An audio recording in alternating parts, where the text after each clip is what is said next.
ꯀꯛꯈ꯭ꯔꯕ ꯃꯇꯨꯡꯗ ꯅꯨꯃꯤꯠ ꯀꯌꯥꯅꯤꯗ ꯑꯃꯨꯛ ꯀꯛꯄ ꯌꯥꯒꯗꯒꯦ ꯍꯥꯏꯕꯅꯆꯤꯡꯕ ꯑꯗꯨꯒ ꯅꯨꯃꯤꯠ ꯀꯌꯥꯅꯤꯗ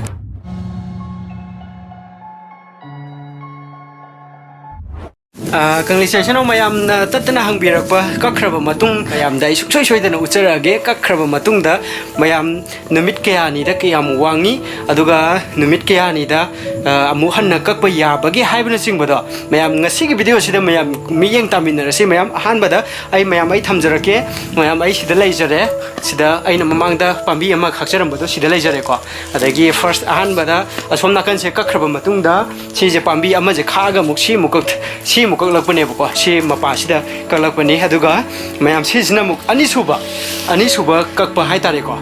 ꯃꯌꯥꯝ ꯑꯍꯥꯟꯕ ꯀꯛꯈ꯭ꯔꯕ ꯃꯇꯨꯡꯗ ꯄꯥꯝꯕꯤ ꯑꯃ ꯀꯛꯑꯒ ꯁꯤꯗ ꯑꯅꯤꯁꯨꯕ ꯀꯛꯈ꯭ꯔꯦ ꯁꯤ ꯈꯥꯕ ꯃꯇꯨꯡꯗ ꯑꯍꯨꯝꯁꯨꯕ ꯑꯃꯨꯛ ꯀꯛꯑꯦ ꯃꯌꯥꯝ ꯑꯍꯨꯝꯁꯨꯕ ꯀꯛꯈ꯭ꯔꯕ ꯃꯇꯨꯡꯗ ꯄꯥꯝꯕꯤ ꯑꯃꯃꯨꯛ ꯈꯥꯛꯑꯒ ꯃꯌꯥꯝ ꯁꯤꯗ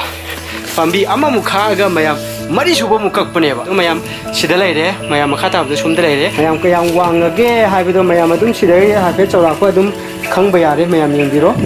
ꯁꯤꯗ ꯂꯩꯔꯤꯁꯤꯅꯤ ꯃꯌꯥꯝ ꯌꯦꯡꯕꯤꯔꯣ ꯁꯤ ꯀꯛꯈ꯭ꯔꯕ ꯃꯇꯨꯡ ꯃꯃꯥꯡꯒꯤ ꯑꯩꯅ ꯊꯥꯒꯠꯆꯈꯤꯕ ꯚꯤꯗꯤꯑꯣꯗꯨꯗ ꯃꯌꯥꯝ ꯁꯤꯗ ꯂꯩꯔꯦꯀꯣ ꯁꯤꯗꯒꯤ ꯁꯨꯃꯥꯏꯅ ꯁꯤꯒꯤ ꯖꯒꯥꯁꯤꯐꯥꯎ ꯁꯨꯃꯥꯏꯅ ꯀꯛꯄꯅꯦꯕꯀꯣ ꯁꯤ ꯖꯒꯥꯁꯤꯐꯥꯎ ꯁꯤ ꯃꯄꯥꯁꯤꯐꯥꯎ ꯁꯨꯃꯥꯏꯅ ꯀꯛꯑꯦ ꯁꯤꯒꯤ ꯄꯥꯝꯕꯤꯁꯦꯀꯣ ꯁꯤꯐꯥꯎ ꯀꯛꯑꯦꯕꯀꯣ ꯑꯗꯨꯗꯤ ꯁꯤ ꯐꯥꯔꯁ ꯗꯦꯗ ꯇꯥꯡ 1ꯗ ꯀꯛꯈ꯭ꯔꯦꯕꯀꯣ ꯑꯗꯒꯤ ꯁꯤꯗ ꯑꯃꯨꯛ ꯁꯤꯒꯤ ꯄꯥꯝꯕꯤꯁꯦ ꯑꯃꯨꯛ ꯈꯥꯛꯑꯒ ꯁꯤꯗꯒꯤ ꯀꯛꯄ ꯍꯧꯋꯦ ꯈꯪꯅꯕ ꯁꯤꯒꯤ ꯄꯥꯝꯕꯤ ꯑꯋꯥꯡꯕꯁꯤꯃ ꯑꯩꯅ ꯈꯥꯛꯆꯔꯝꯃꯒ ꯁꯨꯃꯥꯏꯅ ꯑꯃꯨꯛ ꯀꯛꯆꯔꯛꯄꯅꯦꯕꯀꯣ ꯁꯨꯃꯥꯏꯅ ꯀꯛꯂꯛꯏꯅꯤ ꯑꯗꯨꯒ ꯃꯌꯥꯝ ꯐꯥꯔꯁꯇ ꯑꯩ ꯗꯦꯠ 1ꯗ ꯀꯛꯆꯈꯤꯕꯗꯣ ꯃꯌꯥꯝ ꯑꯩ ꯎꯠꯆꯔꯛꯑꯒꯦ ꯃꯌꯥꯝ ꯌꯦꯡꯃꯤꯟꯅꯁꯤꯀꯣ ꯏꯍꯥꯟ ꯍꯥꯟꯅ ꯀꯛꯄ ꯄꯥꯝꯕꯤ ꯈ꯭ꯋꯥꯏ ꯃꯆꯤꯟꯗ ꯂꯩꯔꯤꯕ ꯄꯥꯝꯕꯤꯁꯦ ꯑꯩ ꯎꯠꯆꯔꯛꯑꯒꯦꯕꯀꯣ ꯃꯌꯥꯝ ꯁꯤꯗ ꯂꯩꯔꯦꯀꯣ ꯃꯌꯥꯝ ꯁꯤꯗ ꯂꯩꯔꯦ ꯃꯌꯥꯝ ꯌꯦꯡꯕꯤꯔꯣ ꯁꯤꯗ ꯂꯩꯔꯦꯀꯣ ꯄꯥꯝꯕꯤꯁꯦ ꯀꯔꯤꯒꯨꯝꯕ ꯑꯃꯠꯇ ꯌꯥꯎꯗ꯭ꯔꯤ ꯃꯌꯥꯝ ꯌꯦꯡꯕꯤꯔꯣ ꯃꯇꯥꯡꯒꯨꯝꯕ ꯀꯔꯤꯒꯨꯝꯕ ꯑꯩꯅ ꯀꯛꯈꯤꯕꯒꯤꯅꯤꯀꯣ ꯁꯦ ꯃꯈꯣꯡ ꯊꯦꯡꯅ ꯑꯗꯨꯝ ꯃꯌꯥꯝ ꯀꯛꯄꯤꯌꯨ ꯁꯤ ꯁꯨꯃꯥꯏꯅ ꯂꯩꯔꯦꯀꯣ ꯃꯌꯥꯝ ꯁꯤꯁꯦ ꯀꯌꯥꯝ ꯋꯥꯡꯉꯒꯦ ꯍꯥꯏꯕꯗꯣ ꯑꯩ ꯆꯪꯁꯤꯜꯂꯒ ꯅꯥꯞ ꯇꯧꯖꯔꯛꯑꯒꯦ ꯃꯌꯥꯝ ꯁꯤꯁꯦꯅꯤꯀꯣ ꯀꯛꯈꯤꯕꯁꯦ ꯁꯤꯗꯒꯤ ꯑꯩ ꯄꯥꯏꯔꯒ ꯆꯤꯡꯈꯠꯆꯔꯛꯀꯦ ꯑꯗꯨꯗꯨꯒ ꯑꯗꯨꯃꯛ ꯑꯩꯁꯨ ꯆꯪꯁꯤꯟꯖꯔꯛꯑꯒꯦ ꯂꯦꯞꯄꯤꯁꯦꯀꯣ ꯁꯤꯗ ꯑꯗꯨꯗꯨꯒ ꯑꯩ ꯀꯦꯃꯦꯔꯥꯁꯦ ꯔꯣꯇꯦꯠ ꯇꯧꯖꯒꯦ ꯃꯌꯥꯝ ꯌꯦꯡꯕꯤꯔꯣ ꯑꯗꯨꯗꯨꯒ ꯑꯩ ꯎꯠꯆꯔꯛꯑꯒꯦꯀꯣ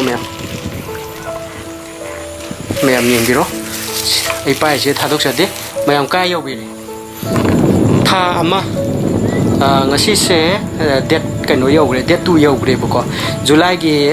date 1 da kakibani ngasi August gi date 2 yogre adu ergadi tha ama complete oire habni tha ama complete oiba matamjida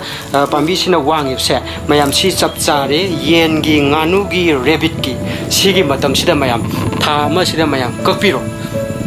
nganu gi da makta kakpiro yen gi da makta kakpiro rabbit gi da makta kakpiro haiba na pise mayam sumaina ka aga kup na ka aga yen gi machinjak tu da mayam mix toxan biro chengkup mix toxan biro chak akhoi gi chak mix toxan biro adu duga pizza biro leitre chengkup khaktang oira su yare machinjak khara khijik hapa su yare chak khaktang oir su yare mayam adu duna yen nganu loibagi machinjak ki awabdo mayam kokpiu tha ama supnagi tha ama da sigi changse wangi mayam yengbiro aduga atai sigi mathang da kakpase asimo mayam ai ucharake bo aduga mayam adum yengbiro sije pambi khakpaduni mayam khaba matung da sida leise mayam yengbiro ko se leile si pambi se kayam naugi habdo mayam ai angtang pambi amtang ai thacharake bo ko pambi khara chaw bo khara sang bo mai thacharake bo ko mayam ai khutna dum phukaduni ko 제 mayam 셀레레 또 제 굽나 소이바 마tamda 세 로이나 짜르니 또 마땅세 mayam matangse 또 matang ama pali to aduga swaida to pat tatli mayam to mayam se ado se sida yauri manung dai se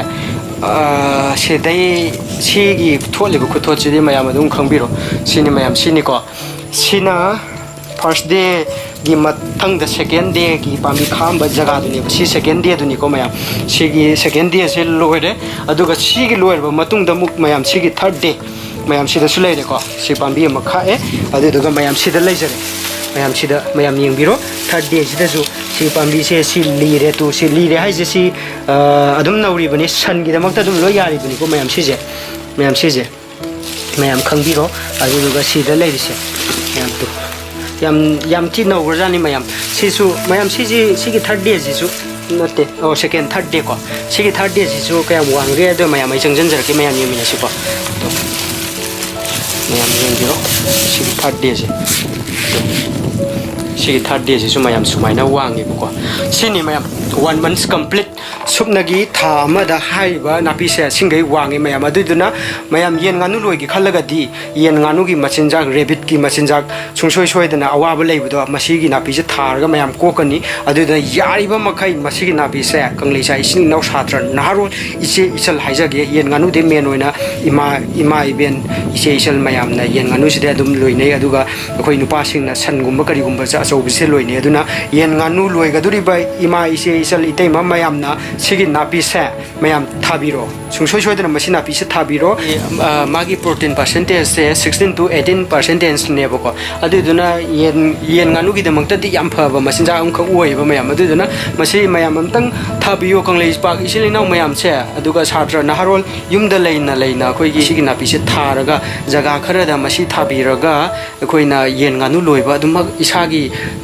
income macha amam ima ipa dagi research ki paisa tandaba adagi ima ipa da karigumba ma setningba ahawum chaningba koiningba chatningba matamda ima ipa dagi tanbagi mohta khoina hona jaraga isa na hona jaraga mase yariba makhai mase khoi gi kangli pakse amtang chokhan mina si haiba wai si haijari mayam ai gi video se nungai berabadi comment am ta bibiramu aina semja video se mayam da kari feel tawge haibudo mayam amtang thambiramu aduga mayam ai gi video se makhata na aina mamangda 15 to 10 to 15 haitare ko 15 to 20 haigadra 10 to 15 haigadra marakta ina thagiba pambi ohum khok thajagibado mayam